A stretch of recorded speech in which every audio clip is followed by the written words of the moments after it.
আল্লাহ বলে আফালা ইয়ানজুরুনা ইলাল ইবিলি কাইফা খুলিকাত, ওরা কি উটের দিকে তাকায় না? উটের কথা আল্লাহ কেন বললেন? উট হচ্ছে এমন আজীব একটা প্রাণী যেটা প্রাণী বিজ্ঞানীদেরকে হয়রান করে দিয়েছে। উটের যে ফিচার আল্লাহ তাআলা দিয়েছেন, মক্কার লোকেরা উটের গোশত খাইতো, উটের দুধ খাইতো, উটের চামড়া দিয়ে দামি লেদার তারা বানাতো, উটের উপর মাল নিয়ে বোঝাই করে এক প্রান্ত থেকে আরেক প্রান্তে পাড়ি দিত। এবং উট হচ্ছে এমন প্রাণী যেটা একসাথে 1 মাস না খেয়ে বেঁচে থাকতে পারে। 1 মাস পানিও খাওয়া লাগবে না, খাবারও খাওয়া লাগবে না। এট এ টাইমে একটা উট, প্রাপ্তবয়স্ক একটা উট একসাথে 200 লিটার পানি খেয়ে ফেলতে পারে। এবং উটের পেটের ভিতরে একটা স্পেশাল ওয়াটার চেম্বার আছে, ওই চেম্বারে রেখে দেয়, খেয়ে ওইটারে পাঠায় দেয় না ওদের কিডনিতে। 200 লিটার পানি একবারে খেয়ে স্পেশাল চেম্বারে রেখে দেয়, যখন লাগবে ওইখান থেকে নিয়ে নিয়ে বেঁচে থাকে। 1 মাস না খেয়ে বেঁচে থাকে কি করে? উটের পিঠে দেখবেন একটা কুজ আছে, এই পুরো কুজটা হচ্ছে চর্বির আধার। উটের যখন খাবার থাকে না মরুভূমিতে, মাসের পর মাস যখন চলে, ওই চর্বি থেকে এনার্জি নিয়ে সে মরুভূমিতে চলে। আমাদের চোখের মধ্যে যেমনি একটা পাপড়ি, এরকম এক পাপড়ি দিয়ে উটকে আল্লাহ বানায় নাই, ডবল লেয়ারের পাপড়ি দিয়েছে। কারণ মরুভূমির মধ্যে চলতে পথে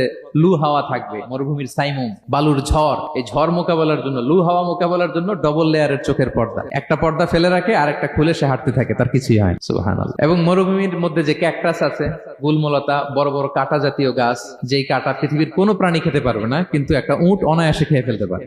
উটের জিহ্বাকে এবং পাকস্থলীকে আল্লাহ এমন স্পেশালি মেড করেছেন, যত কাঁটা দিবেন খেয়ে সাবার, ওর কিছুই হয় না। আরে উটকে নিয়ে গবেষণা করলেই তো উটের মালিককে খুঁজে পায় তারা।